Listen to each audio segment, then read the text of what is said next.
Remember to subscribe to our YouTube channel at NDN TV Nigeria. Click on the subscribe button and be the first to get notifications. As more Africans in diaspora exploit genetic examinations to trace their ancestral roots, the Obong of Calabar, His Eminence, Edidem Ekpo Okon Abasi-Otu V, is urging traditional leaders and institutions in Nigeria to welcome returnees with open arms. The first-class monarch, who reaffirmed his commitment to uniting all Efik people worldwide regardless of their country of residence, says embracing returning descendants will strengthen reintegration efforts and preserve cultural ties that transcend time and borders. The Obong of Calabar made a call at his Adabio country home in Calabar last week when he received a returnee from Cameroon who traced her lineage to the Efik kingdom. The British Parliament abolished the transatlantic slave trade in May 1807, followed by the United States in 1808. However, the illegal trade persisted and did not fully end until the early 1870s. Efforts to repatriate many of the freed slaves back to their ancestral homes in Africa were largely unsuccessful, leaving hundreds of thousands scattered across the world, including in parts of Africa with little to no knowledge of their ancestral roots. Southerners, particularly Niger Deltans who occupy the Atlantic coastline, were among the most affected by the transatlantic slave trade. In addition to this human displacement, numerous cultural and traditional artifacts were looted during the colonial raids that accompanied and facilitated the slave trade.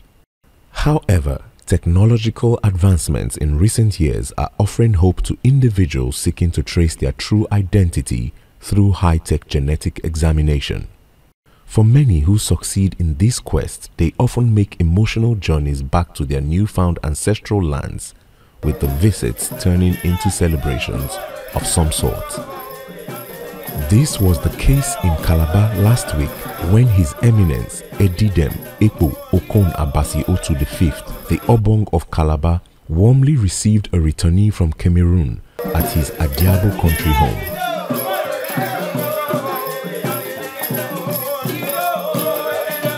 Oh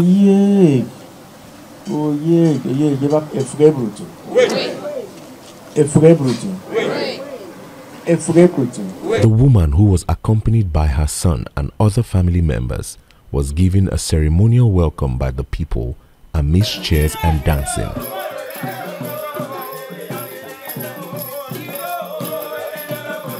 In recent times, several notable figures such as the Duchess of Sussex, Meghan Markle, renowned Christian preacher Bishop T.D. Jakes, and Hollywood actor Forrest Whitaker have traced their ancestral roots to southern Nigeria.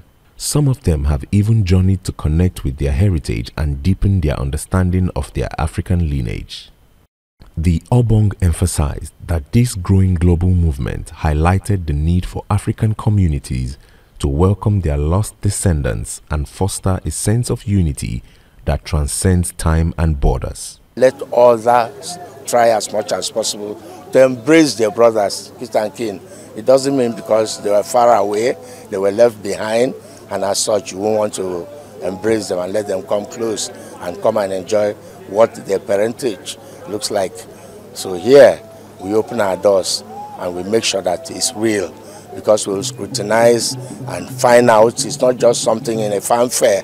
Look at it, it's not fanfarism. We scrutinize and find out and trace to the roots before this exercise happens.